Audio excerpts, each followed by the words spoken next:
तो दोस्तों इस वीडियो में हम लोग स्पेशली मोन 100 के बारे में बात करने वाले हैं एंड माफांग ईटीएफ के बारे में, यानी कि दोनों यूएस ईटीएफ के बारे में बात करेंगे और अभी प्रेजेंट अपॉर्चुनिटी देखेंगे, प्लस इसका लॉन्ग टर्म कंपैरिजन देखेंगे कि एक्चुअली में जितना हाइप बना है यूएस ईटीएफ का वो वर्थ है कि नहीं, यानी कि अगर आप पैसे लगा रहे हो तो आपको फायदे मिल सकते हैं कि नहीं। तो ये बैक टेस्टिंग से पता चलेगा, यानी कि अगर पास्ट में हुआ है तो मे बी चांसेज हैं कि फ्यूचर में ऐसा हो पाए। ठीक है, तो यहाँ पे मेन वर्ड जो है वो चांसेस, अगेन शॉर्ट ड्यूरेशन में नहीं हो सकता है या शॉर्ट ड्यूरेशन में हो सकता है, लॉन्ग टर्म में नहीं हो सकता। ये सारी चीज़ें आगे प्ले आउट हो सकती हैं, लेकिन पास्ट डेटा क्या बोलता है ये सारा कुछ आपको यहाँ पे समझाने वाला हूँ मैं, और सब कुछ चार्ट पे दिखाऊंगा, क्लियर कट आपको देख के पता चल जाएगा, कोई कंफ्यूजन नहीं रहेगा यहाँ पे। प्लस इन ईटीएफ्स में आपको इन्वेस्ट करते समय किन बातों का ध्यान रखना है ये भी सारी चीज़ें मैं यहाँ पे बताने वाला हूँ। तो शुरुआत करेंगे मोन 100 के चार्ट के साथ। और देखो अभी इस टाइम पे लाइव मार्केट है, यानी कि टाइम जो है वो अराउंड 3 o'clock हो रहा है, तो प्राइस थोड़ा बहुत ऊपर नीचे हो सकता है क्लोजिंग होते होते। बट यहाँ पे अगर हम सिंपल चार्ट देखें तो हम लोग की अपनी, देखो अगर आप मेरी यूट्यूब फैमिली के मेंबर हो, यानी कि अगर पहले से ही आप सब्सक्राइब कर रखे हो या वीडियोज आप ऑलरेडी रेगुलर देखते हो, तो आपको इतनी चीज़ें तो पता होंगी कि कोई भी ईटीएफ जब तक मान लो जैसे ये अप ट्रेंड में है तो हम लोग कहाँ पकड़ते हैं, यहाँ पे कभी नहीं पकड़ते। ठीक है, यहाँ पे हम लोग अवॉइड करते हैं, हम लोग क्या करते हैं, वेट करते हैं एक नीचे फेज आने का। ठीक है, ये सपोर्ट वाला फेज, ऐसे अगर ट्रेंड लाइन देखें तो मान लो यहाँ पे एक सपोर्ट बना था इसका, देन यहाँ पे सपोर्ट बना, एंड थर्ड टाइम हम लोग वेट करते हैं कि ऐसे सपोर्ट पे आए, तभी हमें इन्वेस्ट करने की सोचना चाहिए। ठीक है, यहाँ पे प्लानिंग करते हैं, सोचना चाहिए। यहाँ पे तो बिल्कुल सोचना ही नहीं है, ये ऊपर वाले फेज में। तो ये सारी चीज़ें आपको ऑलरेडी पता होंगी, आप अगर ऑलरेडी वीडियोस देखते हो मेरी।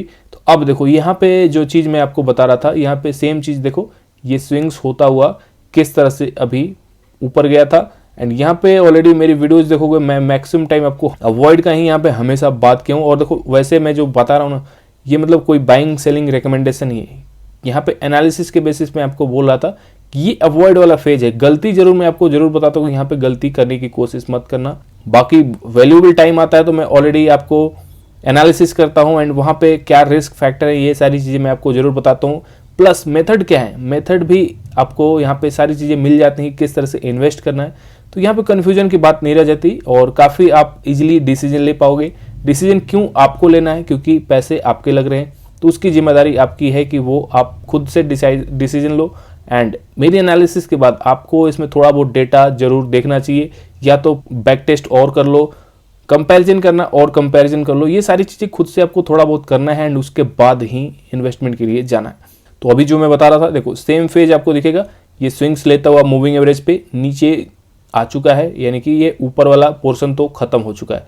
अब थोड़ा सा इसमें ध्यान देने लायक है क्या, और ध्यान क्यों देना चाहिए, तो क्यों देना चाहिए से शुरुआत करते हैं। ठीक है, बाकी मैंने आपको दिखा दिया कि अभी ये नीचे की तरफ सपोर्ट में अभी हमें दिख रहा है। तो सपोर्ट की बात करेंगे, एग्जैक्टली सपोर्ट कहाँ पे बनेगा, थोड़ा सा प्राइस एक्शंस की बात करेंगे, बट क्यों ध्यान देना चाहिए ये चीज़ें जरूरी है। तो सबसे पहले कंपैरिजन कर लेते हैं इसको। देखो मेन हमारा यहाँ पर अपना मार्केट क्या है, निफ्टी बीज।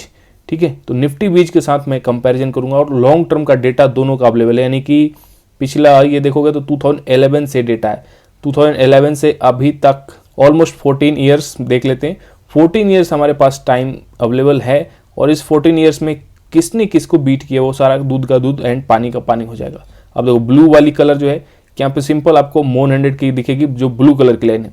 रेड कलर की लाइन जो है निफ्टी बीज की है। निफ्टी बीज मैंने क्यों लिया, क्योंकि निफ्टी का चार्ट अलग हो सकता है, प्लस निफ्टी बीज में डिविडेंड वाले प्राइस भी ऐड हो जाते हैं। तो डिविडेंड प्राइस ऐड करने के बाद भी यहाँ पे आप देखोगे कि क्यों ये वर्थ है, यूएस मार्केट में इन्वेस्ट करना क्यों जरूरी है, ये आपको साफ साफ पता चलेगा। क्योंकि कोई कंपैरिजन ही नहीं बन रही। अगर 15 ईयर्स में देखें तो ये 1600% का रिटर्न बना चुका है, प्लस निफ्टी वहाँ पे अभी भी 300% के रिटर्न में ही फंसा हुआ है। तो ये 5 गुना ज़्यादा रिटर्न बना चुका है। तो ये वर्थ है, बिल्कुल है, क्योंकि लॉन्ग टर्म में इस तरह से इतना रिटर्न आपको काफ़ी ज़्यादा मैटर करेगा, खास करके 15 और 20 ईयर्स में। तो लॉन्ग टर्म का आपने देख लिया क्यों जरूरी है यूएस ईटीएफ को रखना। प्लस यूएस ईटीएफ को रखने का मेन दूसरा रीजन ऐसा नहीं कि ये ओनली रिटर्न देख के रखना, नहीं, डाइवर्सिफिकेशन जो है ना ये बहुत ज़्यादा जरूरी है। तो डाइवर्सिफिकेशन के लिए भी इसको आपको रखना चाहिए। अब डाइवर्सिफिकेशन का मतलब क्या होता है वो अभी रिसेंट में आपको पता चल जाएगा। देखो रिसेंट में कुछ दिनों से मैं आपको चार्ट दिखाऊं, तो यहाँ, हाँ यहाँ से पता चलेगा। रेड कलर की लाइन आप फॉलो करो, रेड कलर की लाइन नीचे आ रही है एंड दूसरी लाइन जो है यानी कि मून 100 की ऊपर जा रही है। यूएस मार्केट ऊपर जा रहा है, इंडियन मार्केट नीचे आ रहा है। तो डाइवर्सिफिकेशन में आपके पोर्टफोलियो को ये बचाता है। कुछ ETF ऐसे रहने चाहिए जो अपोजिट डायरेक्शन में चलें। कुछ ETF मान लो ऐसे नीचे आ रहे हैं, मैक्सिमम तो इधर ही आएंगे क्योंकि मैक्सिमम आपका इन्वेस्टमेंट इंडिया में है। तो अगर इंडियन मार्केट नीचे आता है तो यहाँ पे मैक्सिमम ETF आपके नीचे आएंगे। तो इस टाइम पे 2-4 ETF आपके ऐसे रहने चाहिए। अब इसमें क्या हो सकता है, 2-4 में एक गोल्ड भी रहता है, तो गोल्ड के साथ साथ अगर यूएस मार्केट भी रहेगा तो यहाँ पे हो सका गया कि कई बार यूएस मार्केट उस टाइम पे नहीं गिरता है। ये मतलब ऐसा होगा कि कुछ टाइम पे ये यूएस मार्केट भी इसी में नंबर लगाया रहेगा, यानी कि ये भी साथ साथ में गिरेगा। तो इस टाइम पे आप कुछ नहीं कर सकते। इस टाइम पे आप गोल्ड जो है वो अकेला आपके लिए खड़ा होगा। लेकिन ऐसे टाइम पे जहाँ पे आप देख रहे हो ये सिंपल अपोजिट चल रहा था, इस टाइम पे यूएस मार्केट भी आपका अपोजिट में खड़ा रहेगा। तो ऐसे टाइम पे आपका पोर्टफोलियो बहुत ज़्यादा ब्लीड नहीं होगा। प्लस एक्स्ट्रा आप क्या कर सकते हो, दूसरी चीज़ मैंने आपको ऑलरेडी बता रखी है, यहाँ से कुछ प्रॉफिट बुक करके इधर लगा सकते हो। अब ये देखो सामने आपके दिख रहा है, ये भी नीचे गिरना शुरू हो चुका है। और यही चीज़ मैं आपको, अगर आपको याद होगा तो जस्ट 1 महीने पहले यही सिर्फ बता रहा था कि डाइवर्सिफिकेशन का फ़ायदा क्या है। यहाँ से कुछ पैसे प्रॉफिट बुक करके इधर लगाए जा सकते हैं जो नीचे ऑलरेडी जहाँ पे वैल्यू दिख रही है।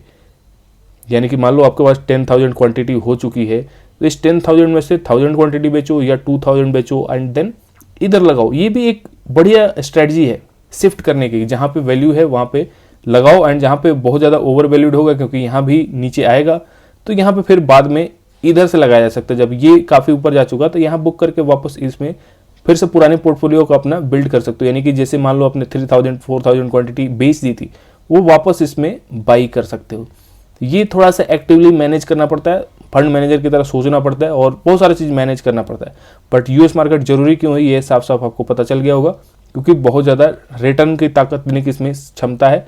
5x दिया है, अब ये तो हो गई 5x, यानी कि लास्ट के 15 ईयर्स में। 10 ईयर्स में देखते हैं तो 10 ईयर्स हमें 15 से देखना पड़ेगा आई थिंक। यस, तो 2015 को मैं यहाँ कंपैरिजन कर लेता हूँ ट्रेडिंग व्यू पे।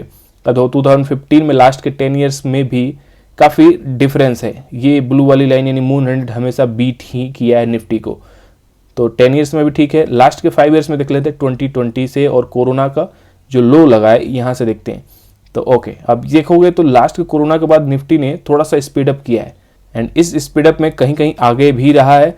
उसके बाद मून 100 क्या हुआ, गिरा बहुत ज़्यादा है, लेकिन निफ्टी उस टाइम पे गिरा नहीं है, तो ये एक फ़ायदा रहा है। बट फाइनली मून 100 जो है लास्ट में कमाल दिखाया है, निफ्टी इस टाइम पे गिर गया।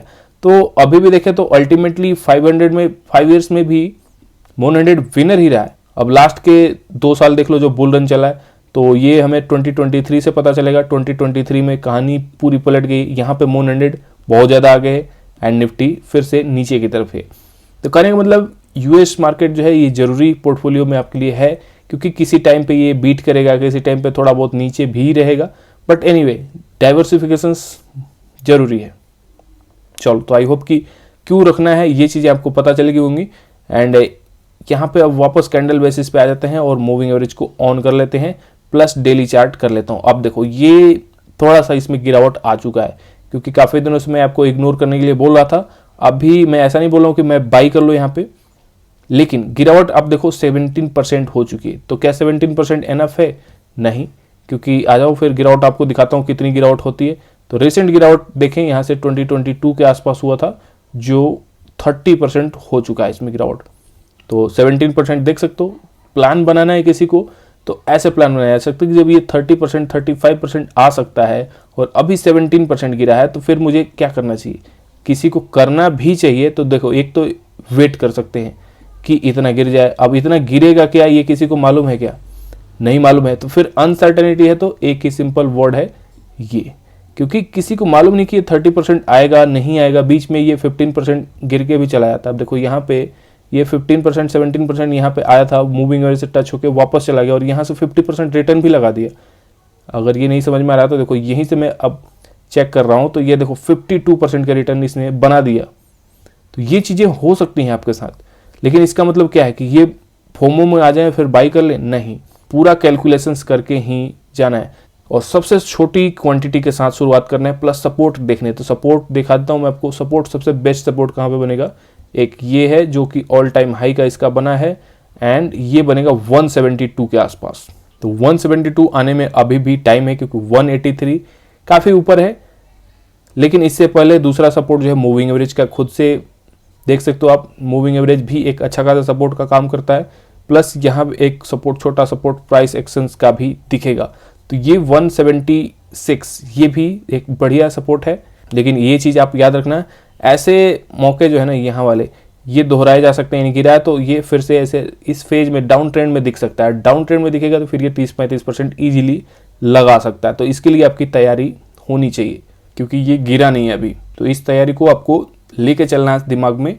एंड मेरे हिसाब से सबसे बेस्ट है SIP, और SIP में भी पिरामिड वाली स्ट्रेटजी लगा सकता है। पिरामिड कैसा होता है, इस तरह का ट्रायंगल, यानी कि यहाँ पे कम क्वांटिटी, फिर थोड़ा सा नीचे आया तो यहाँ पे क्वांटिटी बढ़ जाएगी, ये बेस आपका देख रहे हो, फिर यहाँ पे और नीचे आया तो थोड़ा क्वांटिटी और बढ़ जाएगी। तो ये जैसे जैसे नीचे आता जाएगा ये क्वांटिटी बढ़ती जाएगी। ये पिरामिडिंग वाली स्ट्रेटजी लगाई जा सकती है SIP के थ्रू, सपोर्ट देकर। सपोर्ट अभी भी नीचे टाइम है, तो मे भी गिरावट का और चांस बन सकता है, लेकिन इसमें इन्वेस्ट करने से पहले आपको एक चीज और ध्यान देनी है, जो है मोन 100। यहाँ पे अगर क्लिक करोगे, ये NSE की साइट है, NSE की साइट पे ETF की वॉच लिस्ट में आ जानी है पूरी ETF की लिस्ट। मोन 100 को क्लिक करोगे तो आपको ऐसा पैनल खुल जाएगा, जो कि मोन 100 का यहाँ पे सारा डेटा दिखाएगा। यहाँ पे एक चीज इंपॉर्टेंट होती है, वो है INAV, यानी कि इस टाइम पे फंड हाउस बताता है कि प्राइस क्या चल रही है एक्चुअल में। अगर मैं आपको लेमन टर्म्स में बताऊं तो ये 173 बता रहा है मोतीलाल ओसवाल फंड हाउस की, 173.26 रुपीज इसकी प्राइस चल रही है, लेकिन प्राइस यहाँ पे क्या चल रही है 183, और यहाँ पे प्राइस आपने क्या देखा 173। तो 173 और 183 में 10 रुपीज का डिफरेंस है। इस 10 रुपीज क्या है, ये प्रीमियम है, जिसकी डिमांड इतनी ज़्यादा है कि ये 10 रुपीज एक्स्ट्रा आप पे कर रहे हो हर यूनिट के लिए, एक एक यूनिट पे, यानी कि एक क्वांटिटी पे आप 10 रुपीज ज़्यादा पे कर रहे हो। तो ये चीज़ें सबसे ज़्यादा दिक्कत हैं, अभी भी इसमें प्रीमियम वाला इशू है। और ये जब बड़ा क्रैश आएगा, यानी कि बड़ा गिरावट होगी, तो ये 10 रुपीज आपको एक्स्ट्रा, आप मान के चलो ये एक्स्ट्रा लॉस आपको होने वाला है। तो ये चीज़ें इसमें सबसे बड़ा इशू है। तो आई थिंक वेट कर लेना ज़्यादा बेटर होगा। अदरवाइज किसी को बहुत जल्दी भी है कि ऐसा लगता है कि छूट ना जाए, तो छोटी छोटी क्वांटिटी से SIP किया जा सकता है। अगेन टोटली आपके ऊपर डिपेंड करता है, आपको इसमें अपनी एनालिसिस जरूर करनी है। जो भी मैंने दिखाया आपको, ये जितना हो सके INAV के प्राइस के आसपास आपका प्राइस रहेगा, वो ज़्यादा बेटर है, क्योंकि फिर आप प्रीमियम पे नहीं ले रहे हो, यानी कि प्रीमियम को आप बचा ले रहे हो। अगर एक्स्ट्रा प्रीमियम दे रहे हो और ये नीचे गिरावट आई तो फिर प्रॉब्लम हो सकती है। सेम केस में माफांग का भी देख सकते हो, माफांग भी अभी भी बहुत ऊपर है, माफांग में भी बहुत बड़ी बड़ी गिरावट होती है, 30-40% तो ये इजीली गिरता है। यहाँ से अगर लेटेस्ट चार्ट देखोगे तो ये 45% के आसपास, यस 45% देखो नीचे 45% यहाँ पे गिरा हुआ है। तो इतनी क्षमता है इसके अंदर गिरने की। तो अभी देखें तो अभी गिरावट तो कुछ है ही नहीं, क्योंकि हम लोग रिसेंट गिरावट का भी ऑलमोस्ट तैयारी लेकर हमें चलनी पड़ेगी, और अभी 15-16% के आसपास ही गिरावट है। प्लस मूविंग एवरेज का सपोर्ट भी काफ़ी दूर है। माफांग के लिए बेस्ट सपोर्ट आई थिंक 101 के आसपास ही होना चाहिए। यहाँ तक आता है तो एक करेक्शंस भी अच्छी खासी 30% के आसपास की करेक्शन हो जाएगी। तो देख लेना, माफांग में अभी तो खैर बहुत टाइम है, मोन 100 थोड़ा बहुत क्लोज आया है, तो जल्दीबाजी करने से बेटर है एक प्रॉपर प्लान के साथ जाना बेटर होगा। चलो तो आई होप कि ये वीडियो आपको इन्फॉर्मेटिव लगा होगा। मिलते हैं नेक्स्ट वीडियो में।